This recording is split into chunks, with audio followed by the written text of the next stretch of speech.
Fortinbras. And here are tonight's top stories. Something is rotten in the state of Denmark, and it might not be Yorick. Forensic investigators are casting doubt tonight on remarks recently made by Hamlet, Prince of Denmark, in which he claimed that a recently disinterred brain basket belonged to the beloved court jester, Yorick. Here with his thoughts on the controversy, the Skull! It's great to have you back on the show, Skull. Geez, aren't you gonna shake my hand? Well... I mean, do you know how long it's been since I felt the warm caress of a human hand? Alright then.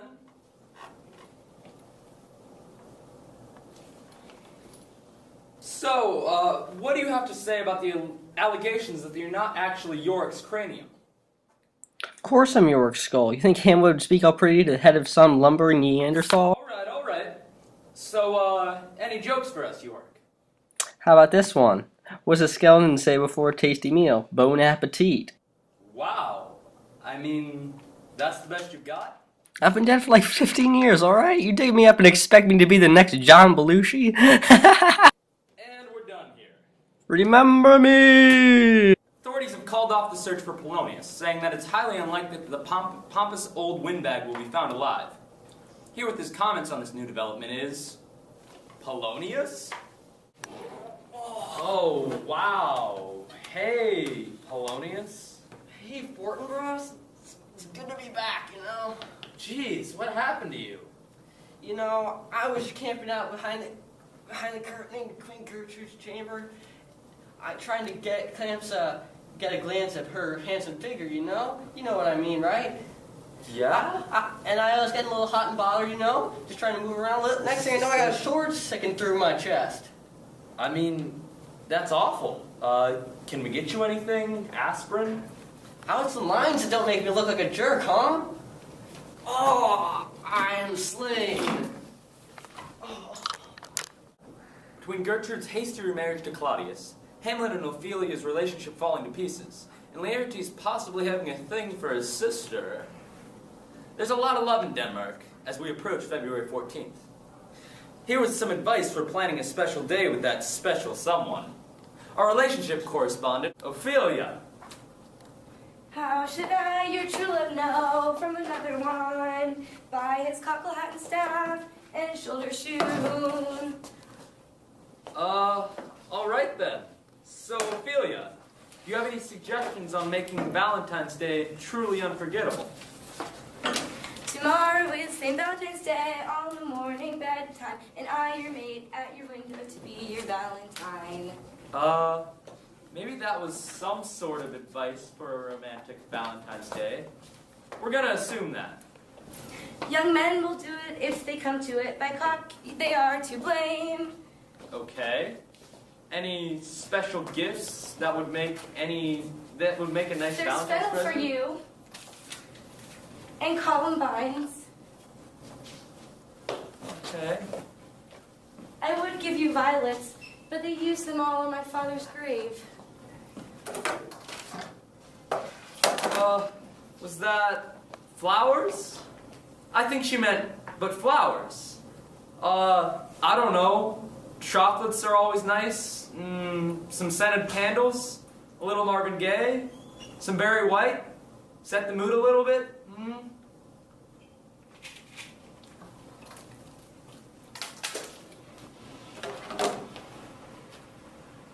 Alright, time for sports. Thank you, Fortinbras. I'm Horatio. And I'm guard number 1. And this is Sports. The International Fencing Commission has announced new regulations in the wake of Saturday's deadly duel between Hamlet and Laertes that left both contestants and a spectator dead. The commission said it would not hesitate to enforce more stringent regulations for dipping one's blade in poison or impaling monarchs. That is a trifling story, if I do say so myself. In a bit of lighter news, 30-year commissioner of the Norwegian Basketball Association, Guildenstern, has retired and is set to be replaced with Rosencrantz. Now, I personally can't tell the difference, but I hear that there will be some.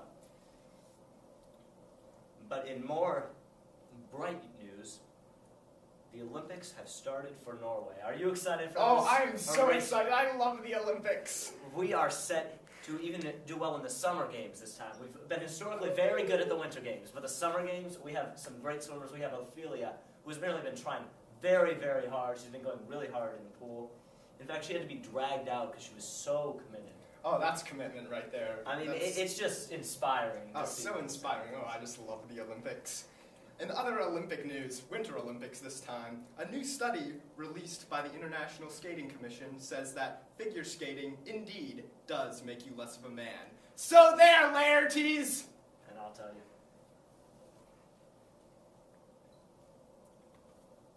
Thank you. So I'm getting word that for some reason Paul Schaefer's in our studio. So we're gonna cut to him and let him do his charts and graphs segment. Charts and graphs, charts and graphs. It's everybody's favorite segment, charts and graphs. Hi, I'm McDuff from McDuff Boating Company. We make the finest boats in all of Denmark. We have boats that can sail to Sweden, Finland, Great Britain, other parts of Denmark, Japan, which is all the way in Asia and yet to be discovered, and Aruba, which is a place that you have never even heard about. But we have boats that strong because at McDuff Family Boarding Company, we only accept the best. McDuff. Hi, I'm Paul Schaefer. Welcome back to Charts and Graphs. For today's segment, we asked our viewers, what are they doing after the late local news? The answers might surprise you. The most popular response was, of course, avenging our father's death, followed closely by yelling at mom, bedchambering, and watching Danish Letterman, which you can catch on Elsinore News, on the Elsinore network right after Elsinore Now. Now, in the weather news, there's been some winds coming down here, which has been sending more and more pirates into the North Sea, making voyages from Denmark to the United Kingdom much more treacherous. It has also helped the Norwegian soldiers move down into Denmark to ensure that Denmark will remain Norwegian. Now, with the winds coming, there's a chance for rain. So I suggest that everybody be careful not to drown, Ophelia, and be very careful. Thank you. For Elsinore News Now, I'm your king, Fortinbras. Good night.